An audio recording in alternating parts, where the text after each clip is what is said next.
children, welcome back to the chemistry class. Let us discuss some chemical properties of acids, bases and salts. So as you know many chemical properties of acids and bases, let us discuss few more chemical properties. So today we are going to discuss about when acids reacts with metal oxides which gives rise to salt plus water. See children, when acids reacts with metal oxides, it gives salt plus water. So first of all, before going to the reaction, let us know what are metal oxides. Metal oxides are those, like if you go back to 8th standard children, there you have learnt metals and non-metals. So what are all metals? Like magnesium you have metal, sodium you have metal, copper is a metal. So these all metals, when they react with oxygen, combustion process, when magnesium ribbon is burnt in the presence of oxygen, it gives a ash color powder.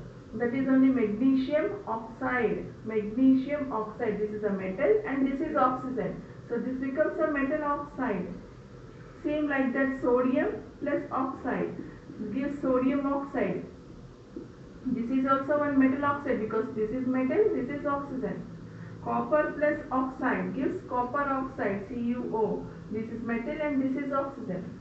So, understood children? And one more thing also you have learned, all metal oxides are, you have learned that basic in nature.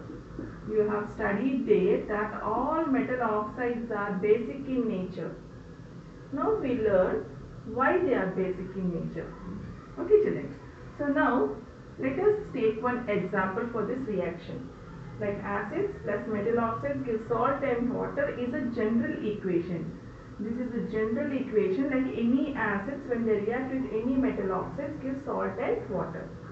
Now if you take one example like acid, if you take hydrochloric acid, HCl, and metal oxide we will take it as copper oxide, CuO.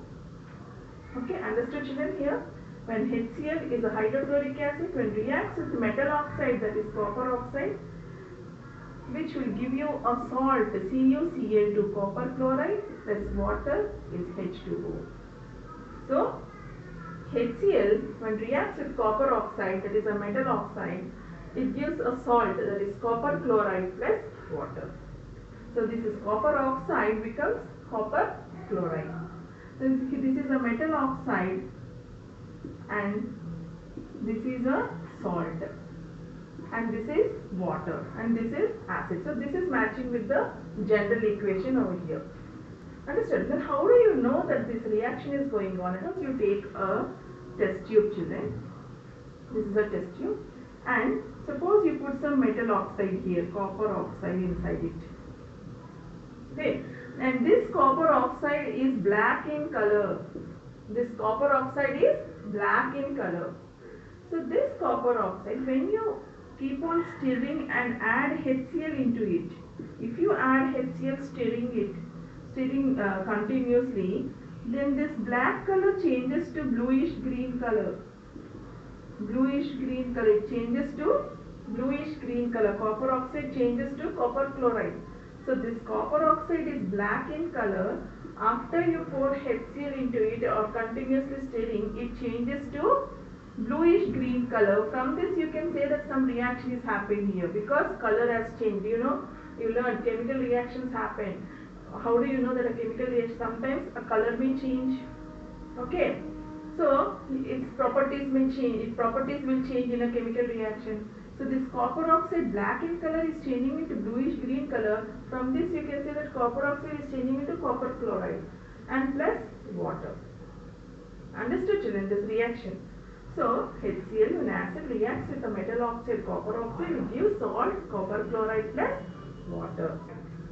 Understood children?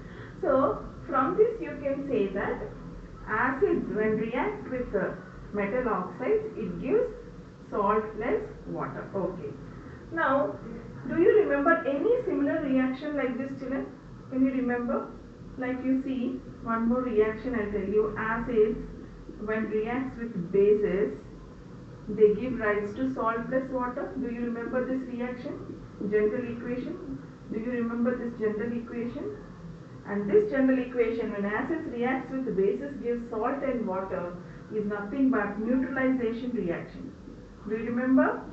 Neutralization reaction means when acid reacts with any base, it neutralizes. It becomes salt and water. See children, you can compare these two equations. When acids react with metal oxides, they are giving salt and water. In the same manner, when acids react with bases, they are giving salt and water. So this reaction is similar to neutralization reaction. Understood? So from this what we can say that these metal oxides are basic in nature. In 8th standard, you learned that all metal oxides are basic in nature. Do you remember? Why they are metal oxides? Now you come to know. Because all metal oxides are basic in nature, because when they react with acid, they are giving salt and water. And this is similar to neutralization reaction. Understood children? So, and one more exception here children, one exception, we say all metal oxides are basic in nature. Like you have zinc oxide and aluminium oxide. These two, except these two, all other are metal oxides. All are basic in nature. All metal oxides are basic in nature except these two, zinc oxide and aluminium oxide, because they are amphoteric. We say them, they are amphoteric acids. So let us, this is a higher class, you will learn about it. But now come to the point children, that acid when reacts with metal oxides, it gives salt and water, because all metal oxides are basic in nature. And this is similar to neutralization reaction. Now let us go for another reaction. When bases reacts with non-metallic oxides. What are those? Non-metallic oxides. What they give? When bases reacts with non-metallic oxides, what they give you? Salt plus water again. Salt plus water. This is a general equation. Again, when you compare this to neutralization reaction also, it is similar to neutralization reaction. We will come to that point. Now, if you take any example of this, first of all, we learn what are non-metallic oxides, like oxides. What are non-metallic oxides? When non-metals react with oxides. Any non-metals can you say? Like carbon is a non-metal, sulfur is a non-metal. When this carbon reacts with oxygen, it gives you carbon dioxide. When sulfur reacts with oxygen, it gives you sulfur dioxide. Understood? So these are what? These are non-metal and an oxygen. So non-metallic oxides. They are known as non-metallic oxides. Like metallic oxides, they are non-metallic oxides. Now you understood what are non-metallic oxides. So in 8th standard, in lower classes, you learned that all non-metallic oxides are acidic in nature. Do you remember? These all are acidic in nature. Non-metallic oxides are acidic in nature. So when these bases react with non-metallic oxides, they give salt and water. For example, if you take this activity, you have already done children. Like bases, if you take calcium hydroxide. Calcium hydroxide is a base. Do you know what are bases children? They are bitter in taste. They have OH minus and like hydrogen in acids. Here this is hydroxide ion. Okay. We'll learn about it. Plus non-metallic oxide, like if you take carbon dioxide. Carbon is a non-metal, and with oxygen this is a carbon dioxide. When these two reacts together, then what happens? You will get CaCO3, calcium carbonate plus water. This calcium carbonate is a salt and water. Carbon dioxide is a non-metallic oxide and calcium hydroxide is a base. This is known as lime water. And when lime water, this carbon dioxide is passed through this lime water, it changes to milky white. A chemical reaction is going on. And this milky white is nothing but calcium carbonate is formed, that is a salt. Because here calcium is a metal. Understood? Calcium carbonate is forming milky white and plus water. So this is also similar to neutralization reaction. When bases reacts with acids, they give salt and water. They give salt plus water. Is it similar, children, to neutralization reaction? These two are similar, no?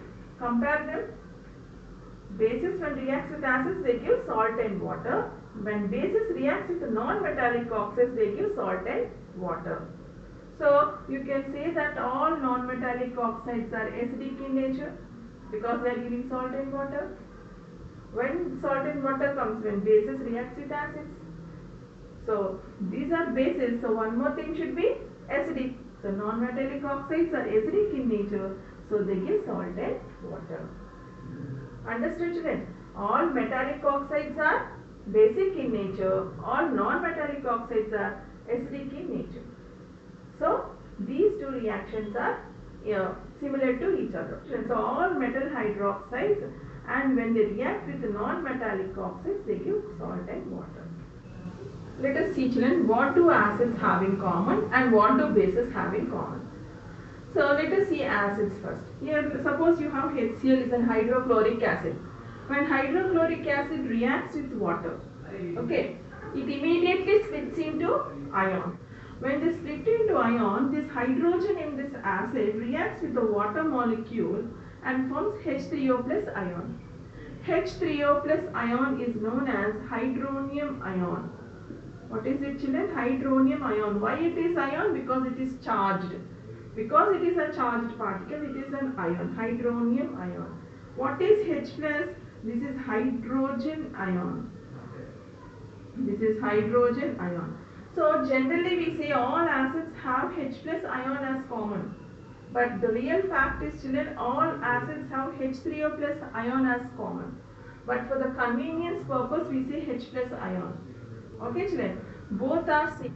Why? Because the hydronium ion, because this hydrogen in the acid reacts with the water molecule and they form H3O plus ion and the Cl minus comes out. Chloride ion, it is a negative ion. So for this we say that all acids have H plus ion as common. Coming to bases, like you have sodium hydroxide is a base. So sodium hydroxide when dissolved in water, H2O, it splits into Na plus and OH minus. So this OH minus, what is this OH minus called? OH minus is called as hydroxide ion. Hydroxide ion. This is also an ion because it is negatively charged or any charge. Okay, any substance which has charge on it, it is known as ion. So this is positively charged and this is negatively charged. So all bases have this OH minus ion as common, means hydroxide ion as common when bases are dissolved in water. Like suppose you have potassium hydroxide, KOH, when dissolved in water, it gives K plus OH minus. Plus OH minus. So all bases have OH minus hydroxide ion as common. The bases which are soluble in water are known as alkalis. So all alkalis are bases, but all bases are not alkalis. Okay, children. Few bases are soluble in water and they are known as alkalis.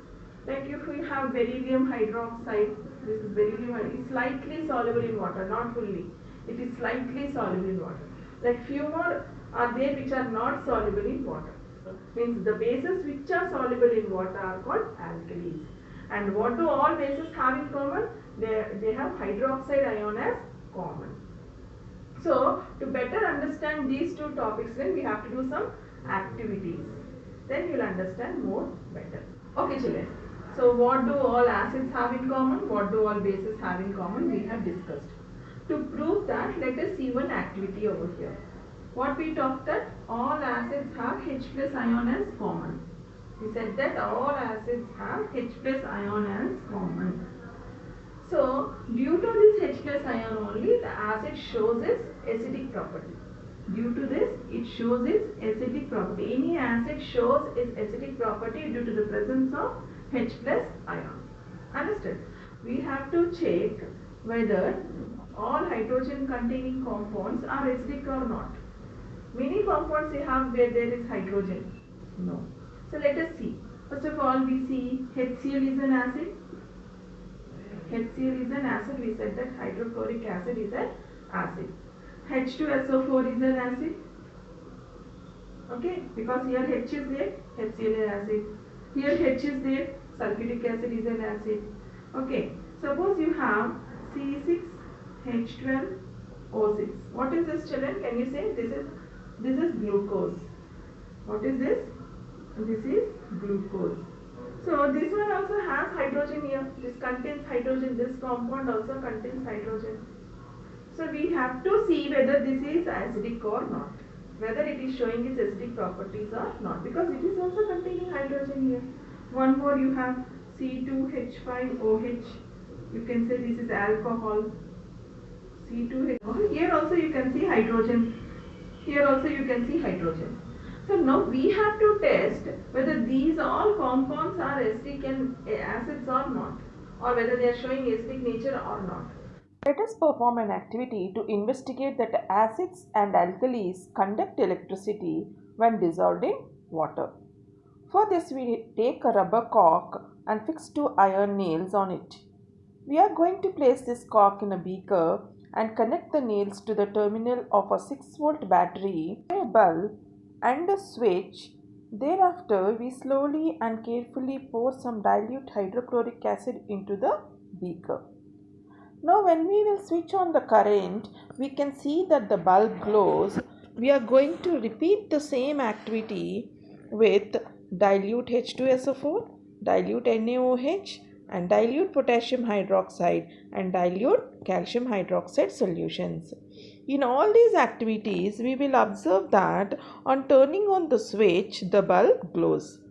Thus, the activity illustrates that the electric current is passed through all these solutions of acids and bases, and the current is carried by the moment of hydrogen ion and the corresponding anion in case of acids, and hydroxide ion and the corresponding cation in case of bases. Thus, this means all compounds containing hydrogen atoms are acidic in their aqueous form. For example, glucose, you may be familiar with chemical formula C6H12O6. It contains hydrogen atom and soluble in water. So, is its aqueous solution be acidic? Similarly, ethanol, or is also known as ethyl alcohol, whose formula is C2H5OH, is one of the members of alcohol family. We are going to study in carbon compounds later. Now it also has hydrogen atoms and it is miscible and soluble in water. Will it also conduct electricity and thus show acidic character? Let us find out the answer to these questions with the help of previously explained activity. We will repeat this activity with aqueous solution of glucose and ethyl alcohol one by one. On performing the activities, we find that the bulb does not glow with any of these solutions, whereas it did glow in case of dilute HCl and dilute H2SO4. Thus, the activity suggests glucose and ethanol solutions do not conduct electric current. The reason being that, unlike the acid solutions, both glucose and ethyl alcohol did not produce hydrogen ions when dissolved in water. And in the absence of ions, which are charged carriers, the electric current could not be carried and hence the bulb did not glow. So it is not necessary that all compounds containing hydrogen are acidic in nature. So with this experiment, we can say that HCl and H2SO4, they split up into ions and they dissociate into ions in this when the electricity is passed through it, and the bulb starts glowing, and we can say that they are categorized as acids, HCl and H2SO4. But ethyl alcohol and glucose are not categorized as acids because they are not dissociating into ions when the electricity is passed through it, and the bulb doesn't glow. Understood, children? Dear children, in both the activities, it is mentioned and told you that it is very important that acids or bases are dissolved in water in order to conduct electricity. What exactly is the role of water and what will happen if we do not dissolve an acid or base in water? I mean, What if we take an acid or a base in its anhydrous or dry state, or dissolve it in other than water? To figure this out, let us perform another activity in the upcoming session. I am winding up this class. Until then, stay bonded to chemistry class. Thank you, students. Have a nice day.